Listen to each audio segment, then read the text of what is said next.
Alright, we're back. If you noticed, we shaped up the wing a little bit better. I didn't like it sitting down so low, so we have a little line here that we're going to have to attempt to get rid of later on. Same on the other side. We actually hollowed out in between the wings here. As you can see, this one's skinnier than this one, so we're going to have to shape it up pretty good. And we're going to put a small kind of arched angle here to try and give the wings some dimensions.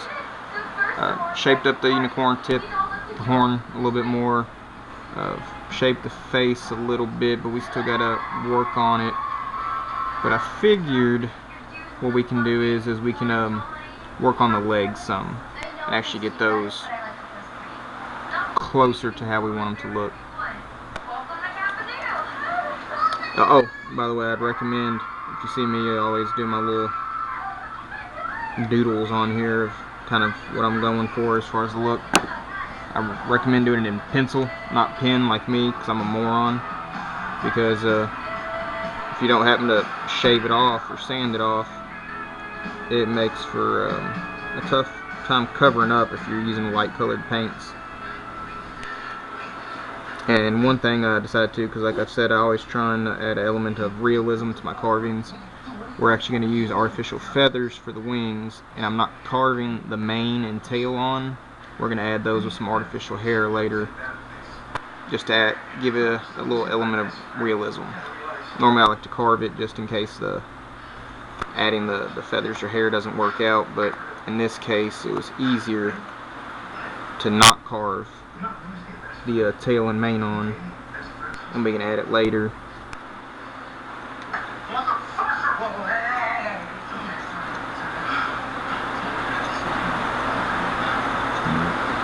So all we're doing here is we're just trying to round off these hard edges. I'm sure people are probably tired of me saying that, but if you look, make sure the camera angle's in the right spot. This has got a square right angle edge, so we have to make it rounded. So to keep the hoof in the general area we want it, just kind of mark off where to stop. We can round the hoof later. And you have to be very careful, because this leg, if you add too much force on it, too much pressure, it's going to snap right off. So that's one reason it's important to keep the blade nice and sharp, and also just soft hands. Pretend like you're doing the egg toss back in school if you're young enough to, or old enough to remember that. I don't know what they do for field day at schools anymore.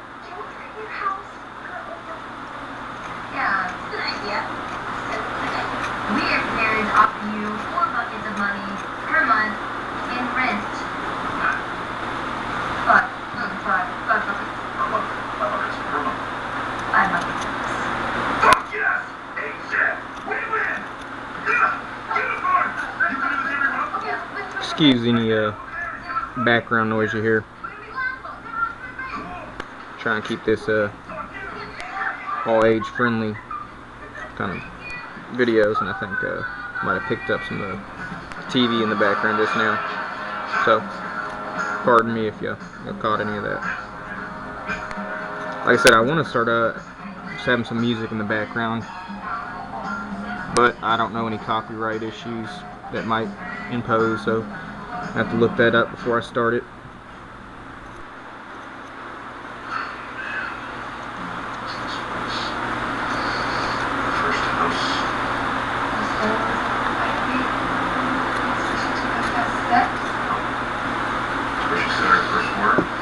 I thought about lengthening some of my videos, but from what I can tell, the only way I can do that is do like a live stream thing.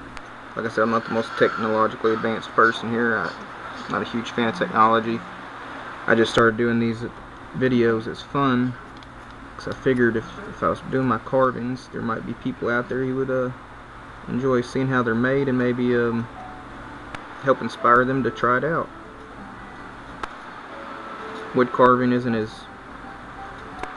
difficult as some people might think, or I mean any hobby for that matter. Just because you think it's hard kind of discourages people from trying it, and I think anything, if you have a general interest in it and you give it a shot, you'll see that it's not as difficult as you once expected. I mean, yeah, wood carving can be a little difficult at times depending on the amount of detail and just how difficult your carving in general is going to be. But there's several things I've taught myself how to do. Wood carving being one of them. You start off small with stuff that you know you can accomplish. That way it doesn't discourage you at all. And then you work your way up and start challenging yourself more and more until you get at a place where you're comfortable that if it doesn't turn out exactly how you like it, it doesn't discourage you from not doing it ever again. Like if you notice the stargazer lily I recently carved, was not happy with it, just for whatever reason. It just didn't turn out the way I wanted, so I went back and did a second one and was much happier with how it turned out. And that first one, I believe the reason it didn't turn out so well is the direction of the template. It's usually much easier to get the shape and details of stuff you want if you do a profile view, so like a side view. And in the case of the first flower I made, it was a view looking straight ahead at it, so it made it much more difficult to give it the depth that it was supposed to have, so it ended up kind of just looking like a first grader's crown drawing. Best way to describe how I felt about it. But that second one I thought turned out much better, and that's what inspired me to do the rose that I'm going to give to my niece for her birthday at the end of the month. Luckily she doesn't watch YouTube, so don't have to worry about her seeing that I've already made it for her, so it should come as a surprise.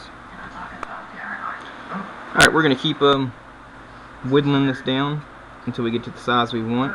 For the sake of time is why I'm going to cut it off right now, and we'll come back once we've finished all the legs. But all you want to do is just take the edge of your knife and just go right over the edge of those hard angles I've been talking about, and just slowly shave them down and eventually give you that rounded shape. We'll be back with the next clip.